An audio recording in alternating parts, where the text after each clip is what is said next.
안녕하세요. 다정한 남각정 다락방TV입니다. 오늘도 저의 다락을 찾아주셔서 감사드리고요. 사연 시작해보도록 하겠습니다. 안녕하세요. 저는 37살의 무직 남자입니다. 최근 저는 너무나도 지치고 힘이 드는 일이 있었습니다. 인생을 살기가 싫어지네요. 제 삶은 어디서부터 잘못된 것일까요?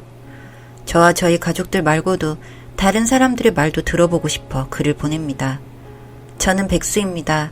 9년 전 이른 나이에 회사에서 정리해고를 당하고 난 뒤 세상이 싫어져 집안에 틀어박혀 집 밖으로 잘 나가지 않습니다. 정말 실패한 인생이죠.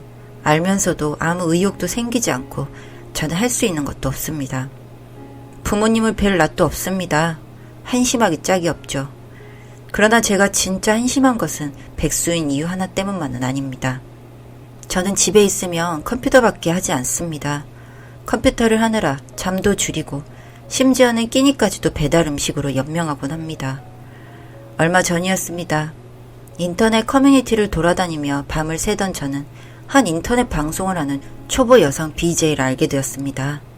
비록 사진이었지만 그분은 너무나 예쁘고 아름다웠습니다. 제 눈에만 그런 것인지 댓글의 반응은 반반 나뉘어 있었습니다. 상관없었습니다. 저는 움직이는 그녀를 일단 한번 보고 싶었습니다.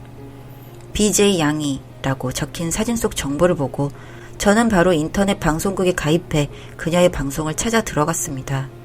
그날도 그녀는 방송을 하고 있던 중이었죠. 30대 초반 양이의 방송은 인기가 많은 방송이 아니었습니다. 20대의 풋풋한 다른 BJ들과 달리 나이도 많았고 후원을 해주었을 때 리액션이 크거나 멋진 포즈를 취해주는 것도 아니었습니다. 하지만 저는 양이에게 끌림을 느꼈습니다.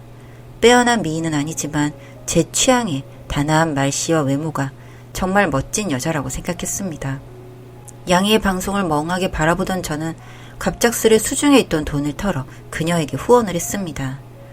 왜 그랬는지 아직까지도 모릅니다. 하지만 후회는 하지 않습니다. 제가 후원한 것을 본 양이는 부드럽게 미소 지으며 제 닉네임을 불러주며 감사 인사를 전했습니다. 땡빈 닮음님 후원 감사합니다. 앞으로 더 열심히 할게요. 양이는 목소리까지 너무나도 아름다웠는데 그 목소리로 제 닉네임을 불러주는 순간 저는 본격적으로 그녀의 환심을 사고 싶어졌습니다. 정말 미치도록이요. 그날 이후 저는 부모님에게 받던 용돈을 몽땅 양이에게 후원했습니다. 꽤 여러 번 후원을 하자 양이는 저희 닉네임까지도 외운 듯 했습니다. 제가 그녀의 방송에 들어가면 어떤 날은 어머 땡빈 닮음님 오늘도 오셨네요. 안녕하세요 하며 인사까지도 했고요. 저는 황홀해서 어찌할 줄을 몰랐습니다. 그런 양이에게 내가 어필을 하려면 이렇게 적은 금액으로는 어림도 없다 생각까지 하게 됩니다. 더 가까이 닿는 방법은 더 많은 금액의 후원밖에 없다고 생각했죠. 처음엔 부모님께 용돈을 가불받기도 했고 좀 더 많은 금액을 요구하기도 했습니다. 하지만 그 횟수가 잦아지고 꽤 장기적으로 흘러가자 부모님은 어디에 이렇게 돈이 자주 필요하냐고 묻는 일이 생겼습니다. 그 말에 저는 영어 공부를 해보려 하는데 초반이라 이래저래 들어갈 돈이 많다는 핑계를 댔고 부모님은 그런 거라면 얼마든지 부업을 해서라도 돈을 주시겠다고 했습니다. 그 말을 들은 저는 이제 은퇴까지 한 두 분에게 죄송하고 또 거짓말까지 하고 있는 제 자신이 너무 싫어 그날 이후로는 부모님께 돈을 달라고 말을 하지 못했습니다. 그리고 후원을 보내는 횟수와 금액이 적어질수록 저는 양이가 저를 봐주지 않을 것 같은 기분에 조급해지고 있었습니다. 결국 저는 대출을 받게 되었습니다. 처음에는 1금융, 2금융을 알아보았지만 무직인 저는 3금융, 4금융에 손을 뻗어 돈을 빌리고 말았습니다. 처음에는 좋았습니다. 그 돈으로 양이에게 큰 금액을 턱턱 후원할 수 있어 멋진 오빠가 된 것 같은 기분이었거든요. 그녀도 좋아하는 듯 보였습니다. 제 기분 탓인진 모르겠지만 제 닉네임을 부를 때 조금 더 애교 섞인 목소리와 말투로 말을 하곤 했고 후원하는 금액이 커질수록 놀란 듯 눈을 동그랗게 뜨며 살짝씩 몸을 흔드는 애교스런 몸짓도 했고요. 시간이 지나 제가 더더욱 익숙해지자 땡빈 닮은 오빠 오늘도 왔네? 하며 반말도 하고 오빠라는 호칭도 불러주는 사이가 됐습니다. 대출을 하길 잘했다고 생각했습니다. 너무 행복했거든요. 저를 걱정하는 맘씨 착한 양이는 너무 금액이 큰 후원을 여러 번 자주 한다며 그러지 말라고, 그러지 않아도 괜찮다면서 저를 만류하기도 했었죠. 하지만 저는 일부러라도 돈이 워낙 많아서 괜찮다는 말도 안 되는 소리라며 그녀를 안심시켰습니다.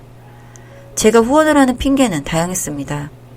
양이에게 더 예쁜 옷을 사입으라며 후원을 했고 맛있는 것을 사 먹으라며 후원을 했습니다.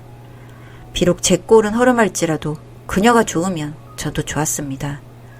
양이는 단아한 외모와는 다르게 은근 풍만한 몸매를 가지고 있었는데 가끔 노출이 있는 옷을 입을 때도 있었습니다. 그럴 때마다 저는 사실은 내심 좋으면서도 짐짓 점잖은 척 그런 옷 입지 않아도 예쁘다고 스윗한 말을 건네곤 했죠. 그러면 양이는 땡민 닮은 오빠가 후원해줘서 내가 예쁜 옷 샀는데 오빠는 별로 마음에 안 드나 보다 하며 수줍게 웃었습니다. 그녀와 제가 가까워지는 기분이 들수록 저는 세상을 다 가진 것 같았습니다. 그로 인해 저는 대출을 점점 늘려갔습니다. 수많은 대출들을 전전하다 하다못해 개인 일수 대출도 받았습니다.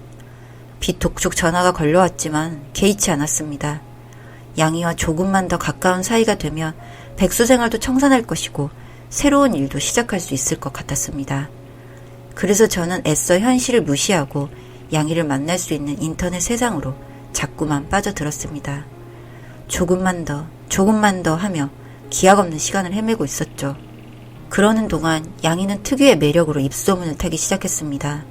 그렇게 점점 더 큰 방송인이 되었고 양이는 방송 초창기부터 봐준 사람들에게 고맙다며 은근 저에게도 고마움을 표현하는 일도 많았습니다.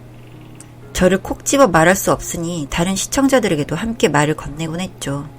그것이 제가 양이와 더 가까워지고 있는 증거였습니다. 저는 죽어도 여한이 없었습니다. 정말로요. 그렇게 양이와 깊은 관계가 되어가고 있다고 생각하던 어느 날 그녀의 방송을 본 지 약 8개월이 된 시점이었습니다. 저희 부모님께 연락이 갔다고 했습니다. 돈을 갚으라고요. 부모님은 제가 수많은 대출을 받은 걸 그제 알게 되었습니다. 어쩔 수 없이 저는 인터넷 방송을 하는 BJ에게 후원을 하기 위해 대출을 썼다고 사실대로 말할 수밖에 없었습니다. 그 사실을 알게 된 부모님은 두 분 다 난리가 났습니다.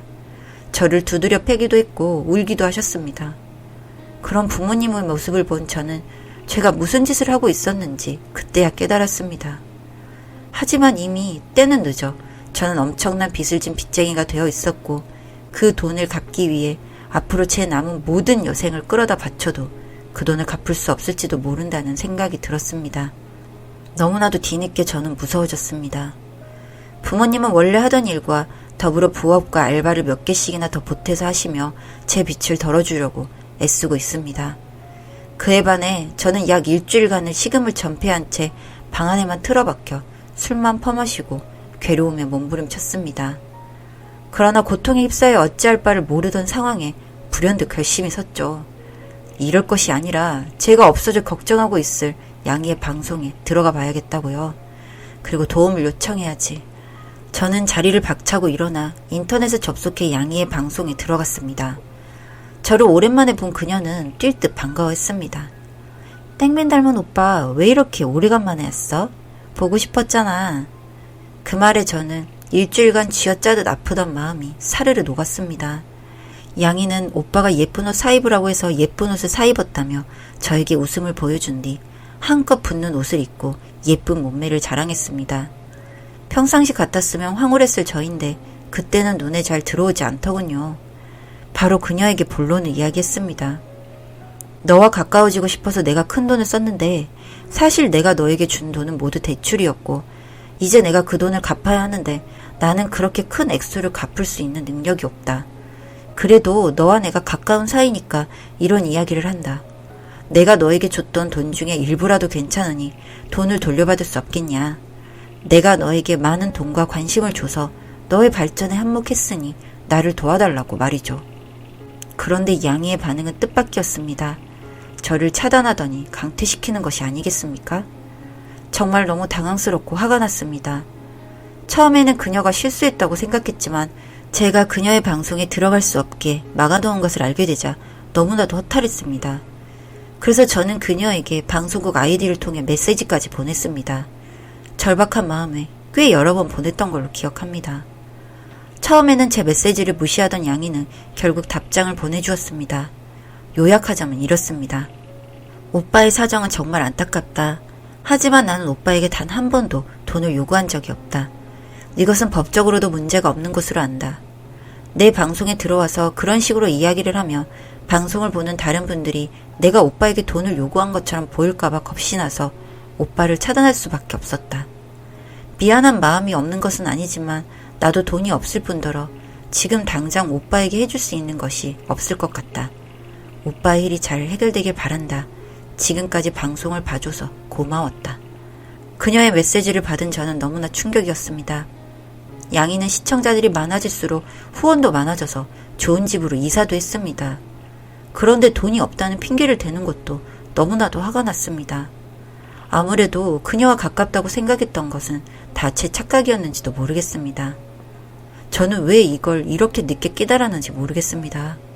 저의 멍청함에 머리를 벽에 찍고 싶습니다.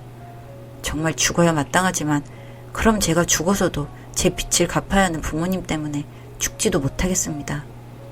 나가서 일을 해도 이 돈을 다 갚을 수 있을지 모르겠습니다. 전 이제 어떻게 해야 될까요? 다정한 난걱정 다락방 TV였습니다. 다락방 주인에게 구독과 좋아요, 알림 설정으로 응원해주세요.